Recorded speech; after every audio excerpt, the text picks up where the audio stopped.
নমস্কার, আপনাদের সবাইকে স্বাগত। ভারতের তৈরি ডিফেন্স সামগ্রীর উপর সারা বিশ্বের নজর। এবার ব্রাজিল বর্তমানে তার সেনাবাহিনীতে আকাশ এনজির ক্ষেপণাস্ত্র ব্যবস্থার অন্তর্ভুক্তি এবং তার নৌবাহিনীর জন্য স্করপিয়ন শ্রেণীর সাবমেরিনগুলির রক্ষণাবেক্ষণের বিষয়ে ভারতের সাথে আলোচনায় নিযুক্ত হয়েছে। এই আলোচনা দুই দেশের মধ্যে প্রতিরক্ষা সহযোগিতা বাড়ানোর বৃহত্তর প্রচেষ্টার অংশ। ব্রাজিলের সেনাবাহিনী আকাশ এনজি অর্জনে উল্লেখযোগ্যভাবে আগ্রহ প্রকাশ করেছে। ভারতের তৈরি পরবর্তী প্রজন্মের surface two air missile system, এই ক্ষেপণাস্ত্র ব্যবস্থাটি মাঝারি উচ্চতার বিমান এবং ক্ষেপণাস্ত্রকে বাধা দেওয়ার জন্য ডিজাইন করা হয়েছে, যা ব্রাজিলকে তার বর্তমান সিস্টেমের তুলনায় উন্নত বায়ু প্রতিরক্ষার সক্ষমতা প্রদান করে।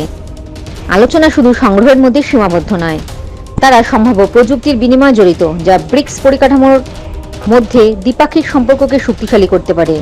অন্যদিকে নৌ ফ্রন্টে ব্রাজিল তার স্করপিয়ন শ্রেণীর সাবমেরিনগুলির রক্ষণাবেক্ষণের বিষয়ে ভারতের সাথে একটি সমঝোতা স্মারক চুক্তি চূড়ান্ত করতে চাইছে।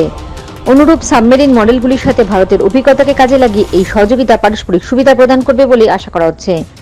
এই আলোচনা এগিয়ে নিতে উভয় দেশের উচ্চপদস্থ কর্মকর্তারা শীঘ্রই বৈঠক করার কথা রয়েছে।